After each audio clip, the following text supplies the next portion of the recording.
بسم اللہ الرحمن الرحیم۔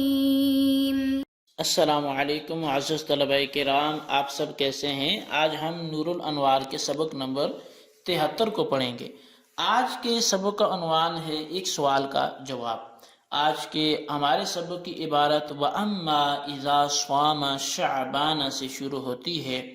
آئیے سب سے پہلے عبارت پڑھ کے اس کا ترجمہ کرتے ہیں، اس کے بعد باقاعدہ سبق کی وضاحت کی طرف بڑھتے ہیں۔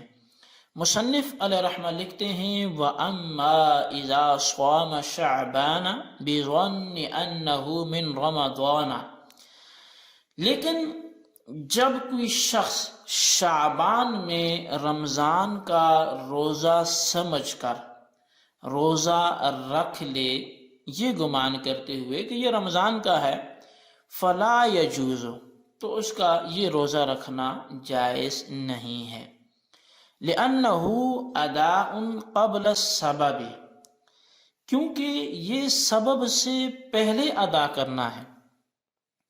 وَإِنْ صَامَ شَوَّالَ بِظَنِّ أَنَّهُ مِنْ رَمَضَانَ يَجُوزُ، اور اگر شوال میں کوئی شخص رمضان سمجھ کر روزہ رکھ لے تو یہ روزہ جائز ہوگا، لا لأنه قضاء بنیت الاداء، یہ جائز اس وجہ سے نہیں ہے کہ یہ ادا کی نیت سے قضا کر رہا ہے، بل لأنه اداء بنیت الاداء، بلکہ اس وجہ سے کہ یہ ادا کی نیت سے ادا کر رہا ہے۔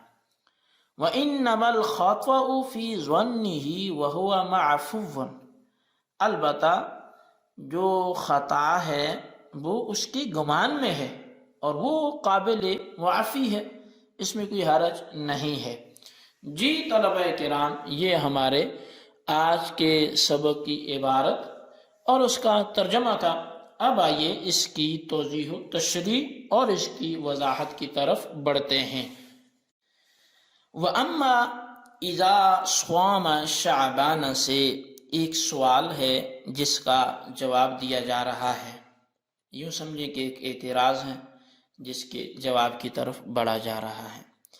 سوال یہ ہے کہ علامہ فخر الاسلام نے کہا ہے کہ لفظ ادا شدت رعایت کے معنی پر دلالت کرتا ہے، یعنی اجرت کے معنی پر دلالت کرتا ہے کہ یہ کام جلد سے جلد ہو جائے، لہٰذا مناسب یہ ہے کہ اگر کوئی شخص شعبان میں رمضان کا روزہ سمجھ کر روزہ رکھ لے تو یہ جائز ہو جانا چاہیے، کیونکہ اس میں غایت درجہ احتیاط اور شدت رعایت ہے، حالانکہ فقہا نے اس کو ناجائز کہا ہے۔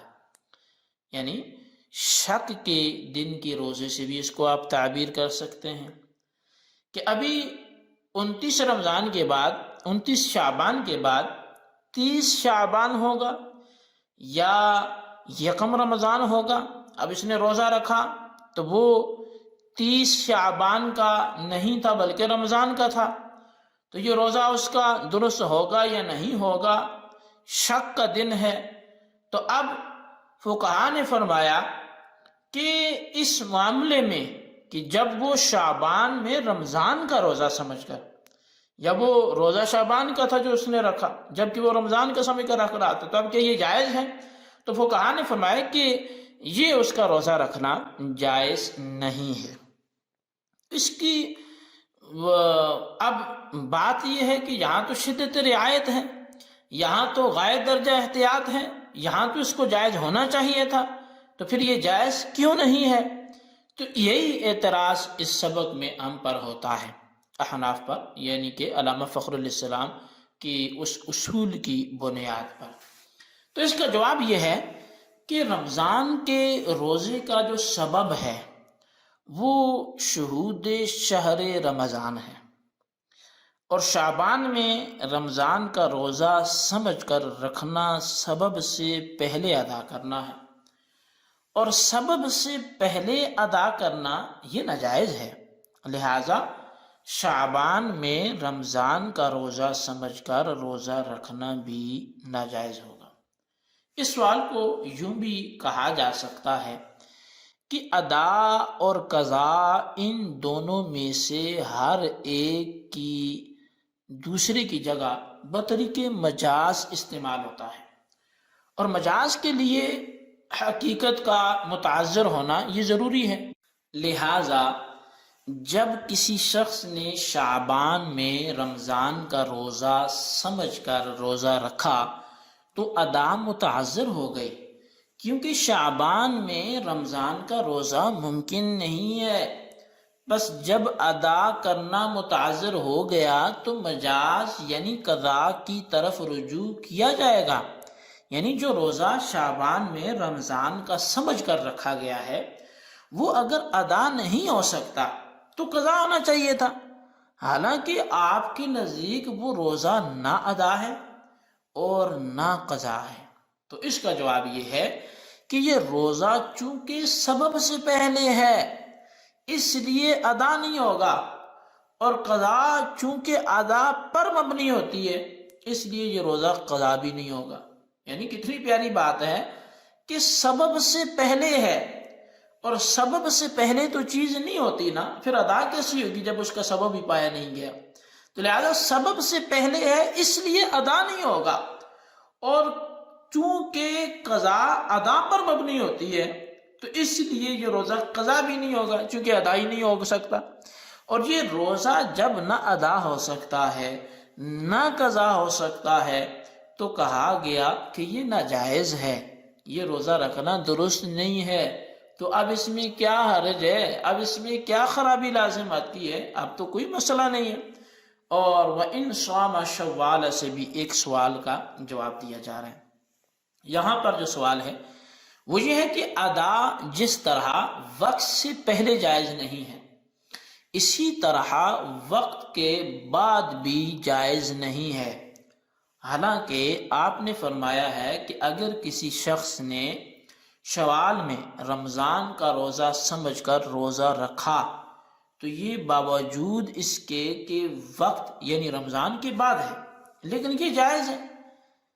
مثلا کہ اب اگر شوال جو تھا یہ رمضان کے بعد آ رہا ہے اور اس نے شوال میں رمضان کا روزہ سمجھ کر جو پہلے گزر چکا اب روزہ رکھا، تو یہ باوجود اس بات کے کہ وقت کے بعد کا ہے، رمضان گزر چکا ہے، لیکن پھر بھی یہ جائز ہے۔ تو یہ کیسے جائز ہو گیا جی؟ تو اس کا جواب یہ ہے کہ شوال میں رمضان کا روزہ سمجھ کر روزہ رکھنے کا جائز ہونا اس وجہ سے نہیں ہے کہ یہ ادا کی نیت سے قضا ہے، بلکہ وہ اس لیے جائز ہے کہ یہ ادا کی نیت سے ادا ہے، یعنی ذکر بھی لفظ ادا کیا ہے اور مراد بھی ادا لیا ہے۔ ہاں اس کے گمان میں خطا ہے کہ اس نے شوال کو رمضان سمجھا، اور اس طرح کی خطا چونکہ معاف ہے اور قابل درگزر ہے، یعنی یہ اس نے ادا کی نیت کی ہے اور روزہ بھی ادا ہے، تو اس میں کوئی مراد، اس میں کوئی حرج نہیں ہے کہ ذکر بھی ادا کا ہے، مراد بھی ادا ہے، ادا کا ادا ہی ہے۔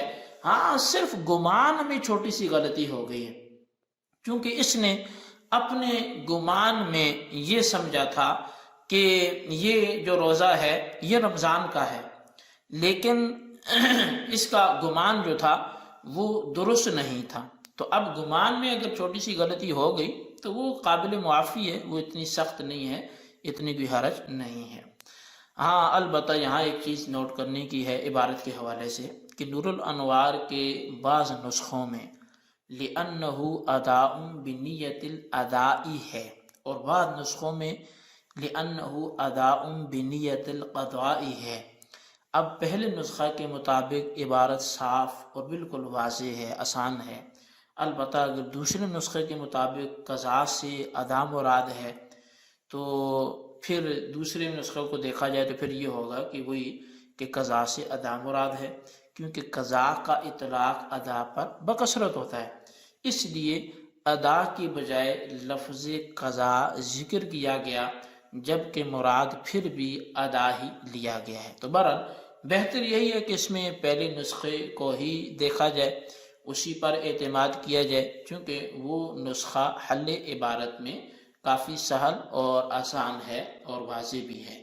تو لہٰذا یہ ہمارا آج کا سبق تھا اور یہ اس کی وضاحت و تشریح تھی، اس لیے آج کے سبق کو اچھے انداز سے اس کو دیکھیں اور پھر اس پہ ہونے والے اشکالات کو سمجھ کر ان کے جوابات کی طرف بھی نظر ثانی فرمائیں۔ آج کے سبق میں بالخصوص ان سوالات کو مد نظر رکھتے ہوئے ان کے جوابات بھی ذکر فرمائیں اور ان کے جوابات کو رجسٹرز پر نوٹ بھی کریں۔ سوال نمبر 1 یہ کہ ان صام شوال سے ایک سوال کا جواب دیا جا رہا ہے، سوال مع جواب تحریر کریں۔ اور سوال نمبر 2 یہ ہے کہ نور الانوار کے 2 نسخوں میں مختلف عبارات ہیں، کون سی عبارت بہتر ہے، وجہ کے ساتھ تحریر کریں۔ اللہ تبارک و تعالیٰ سے دعا ہے جو کچھ ہم نے سنا پڑھا اسے یاد رکھنے کی توفیق نصیب فرمائے، آمین بجاہ النبی الامین صلی اللہ علیہ وسلم۔